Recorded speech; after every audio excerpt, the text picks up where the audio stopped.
Marami ang humanga sa love team na Coco Gel, Coco Martin at Julia Montes, sapagkat sa loob ng mahigit 12 na taon, nananatili pa ring matatag ang kanilang relasyon, mas pinili nilang gawing privacy ang namamagitan sa kanila.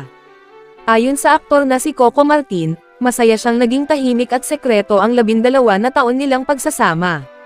Basta kami, hindi na kami mga bata, kung ano yung nakikita at iniisip ng mga tao, yun na yun.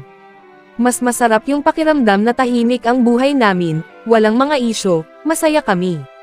Yan ang sambit ni Coco. May mga usap-usapan din na lumalabas na isyo galing sa mga netizen na may mga anak na sina Coco at Julia. Kinumpirma ng aktor na si Coco ang panganganak ni Julia Montes sa pangatlo nilang anak sa Germany. Ngunit masaya ang mga tao at mga tagahanga sa narinig na balita. Ilang beses na rin nag-post sa Instagram ang aktor kasama si Julia. Pumunta sila sa Barcelona, Switzerland at iba pang bansa na magkasama at sobrang sweet sa isa't isa. Makikita sa bawat larawan nila ang nangingibabaw na pagmamahal at kasiyahan sa piling ng bawat isa. Sobrang maalaga si Coco Martin kay Julia, matagal na niyang pinapangarap ito na mapasagot niya at maging nobya, at sa wakas ay nagkatotoo na rin.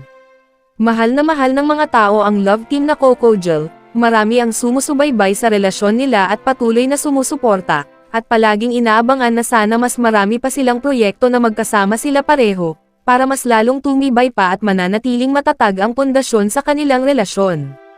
Yun lamang po ang ating tsikahan ngayon. Bago matapos ang video na ito, huwag kalimotang i-like at mag-subscribe para updated kayo sa mga pangyayari sa ating bansa. Maraming salamat po.